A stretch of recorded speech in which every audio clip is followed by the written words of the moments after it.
റാം ജാതിയുടെ പേരിൽ നിതിൻ രാജിനെ അപമാനിച്ചതിന് തെളിവില്ല.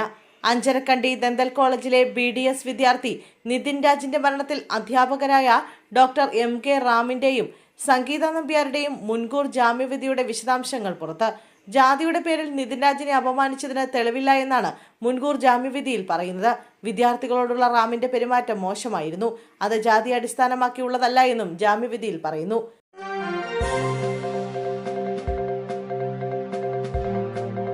കൂത്തുപറമ്പ് മണ്ഡലത്തിലെ EVM സൂക്ഷിച്ചിരുന്ന സ്ട്രോങ് റൂമിന് മുന്നിലെ CCTV ഹാർഡ് ഡിസ്ക് മാറ്റലിൽ തെരഞ്ഞെടുപ്പ് കമ്മീഷന് പരാതി നൽകി UDF സ്ഥാനാർത്ഥി ജയന്തി രാജൻ.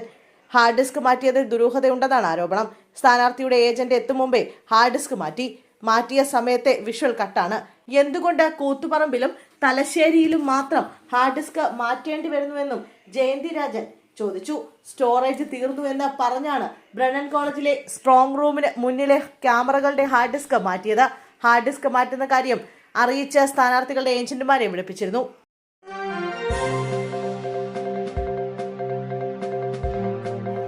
താൻ പൊട്ടിമുളിച്ചു വന്ന നേതാവല്ലെന്ന് മുതിർന്ന കോൺഗ്രസ് നേതാവ് രമേശ് ചെന്നിത്തല. സ്ഥാനമല്ല, പാർട്ടിയാണ് വലുത്. KPCC അധ്യക്ഷന്റെ വിലക്കുള്ളതിനാൽ മുഖ്യമന്ത്രി ചർച്ചകളെപ്പറ്റി കൂടുതൽ പ്രതികരണത്തിനില്ലെന്നും ചെന്നിത്തല പറഞ്ഞു. സൈക്കിളിൽ പോയി പാർട്ടി പ്രവർത്തനം നടത്തിയിട്ടുണ്ട്. ഇന്ന് സോഷ്യൽ മീഡിയയിൽ എഴുതിയാൽ നേതാവാകുമെന്നും കൊച്ചിയിലെ PK ഡീവർ അനുസ്മരണ പരിപാടിയിൽ ചെന്നിത്തല കൂട്ടിച്ചേർത്തു. ഇടയ്ക്ക് KSU ട്രഷറർ പദവി ഉണ്ടായിരുന്നു. അന്ന് ആരും ഫണ്ട് തന്റെ കയ്യിൽ തന്നില്ലെന്നും അന്ന് സുധീരനാണ് അതൊരു അലങ്കാര പദവി എന്ന് പറഞ്ഞതെന്നും രമേശ് ചെന്നിത്തല പറഞ്ഞു.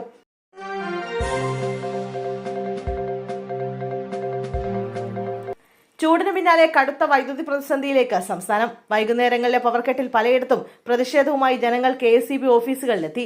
2 ദിവസത്തിനുള്ളിൽ പ്രശ്നം പരിഹരിക്കുമെന്ന് വൈദ്യുതി മന്ത്രി K കൃഷ്ണൻകുട്ടി വ്യക്തമാക്കി.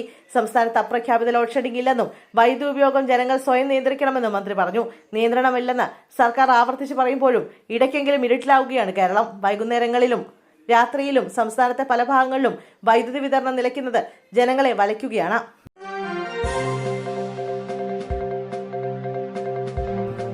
പാറമേക്കാവിന്റെ വെടിക്കെട്ടുശാലയിൽ നിരോധിത സ്ഫോടക വസ്തുക്കളില്ല. സാമ്പിളുകളുടെ രാസപരിശോധനയിലാണ് ഇക്കാര്യം വ്യക്തമായത്. മുണ്ടത്തിക്കോട് വെടിപ്പുര ദുരന്തത്തിന്റെ പശ്ചാത്തലത്തിൽ ആശങ്ക നിലനിൽക്കെ ദേവസ്വത്തിന് ആശ്വാസം നൽകുന്നതാണ് ഈ റിപ്പോർട്ട്. മുണ്ടത്തിക്കോട് ദുരന്തത്തിന്റെ പശ്ചാത്തലത്തിൽ സർക്കാർ വിളിച്ചു ചേർത്ത യോഗത്തിൽ പൂരത്തിന് കടുത്ത നിയന്ത്രണങ്ങളാണ് പ്രഖ്യാപിച്ചത്. സാമ്പിൾ വെടിക്കെട്ടും പ്രധാന പൂര വെടിക്കെട്ടും ഉൾപ്പെടെ എല്ലാം ഒഴിവാക്കി.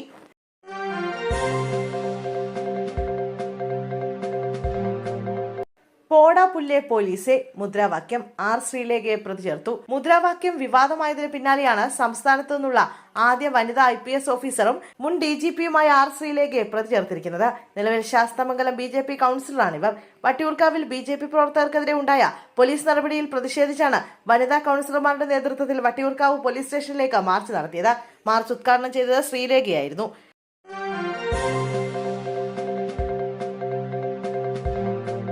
മുഖ്യമന്ത്രി ചർച്ചകൾക്ക് പൂട്ടിടാൻ KPCC. മുഖ്യമന്ത്രി ചർച്ചകൾ നിർത്തണമെന്ന് KPCC നിർദ്ദേശം നൽകി. പരസ്യ പ്രതികരണങ്ങൾ തുടർന്നാൽ നടപടി ഉണ്ടാകുമെന്ന മുന്നറിയിപ്പും അധ്യക്ഷൻ നൽകി. മുഖ്യമന്ത്രി ചർച്ചകൾക്ക് അവമതിപ്പ് ഉണ്ടാക്കിയെന്നാണ് KPCC നിലപാട്. മുഖ്യമന്ത്രി ചർച്ചകളിൽ പ്രവർത്തകർ അസംതൃപ്തരാണ്. ചർച്ചകൾ അവസാനിപ്പിക്കണമെന്ന് നിർദ്ദേശിച്ചതായി അധ്യക്ഷൻ അറിയിച്ചു.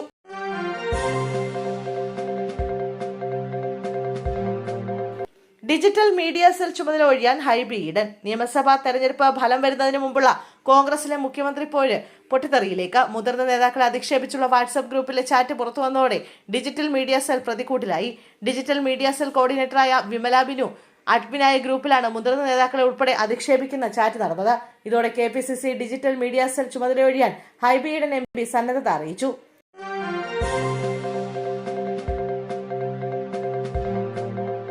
മഹിളാ മോർച്ച നേതാവിനെ മകൻ കഴുത്തറുത്ത് കൊലപ്പെടുത്തി.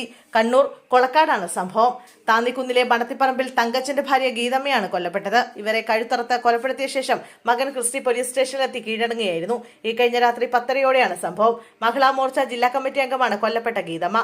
ബംഗളൂരുവിൽ BCA വിദ്യാർത്ഥിയായിരുന്ന ക്രിസ്റ്റി പഠനം പാതിവഴിയിൽ ഉപേക്ഷിച്ച് നാട്ടിലെത്തിയതാണ്. ഇയാൾ ലഹരിമരുന്നിന് അടിമയായിരുന്നു.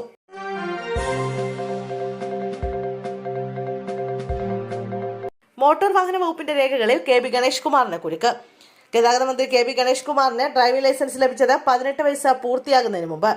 1966 മെയ് 25-നാണ് ഗണേഷ് കുമാർ ജനിച്ചത്. എന്നാൽ മോട്ടോർ വാഹന വകുപ്പിന്റെ രേഖകൾ പ്രകാരം 1984 ഫെബ്രുവരി 13-നാണ് തിരുവനന്തപുരം RT ഓഫീസിൽ നിന്നും ലൈസൻസ് നൽകിയിട്ടുള്ളത്. ഇതുപ്രകാരം ലൈസൻസ് ടെസ്റ്റിന് ഹാജരാകുമ്പോൾ അദ്ദേഹത്തിന് 17 വയസ്സും 8 മാസവുമാണ് ഉണ്ടായിരുന്നത്.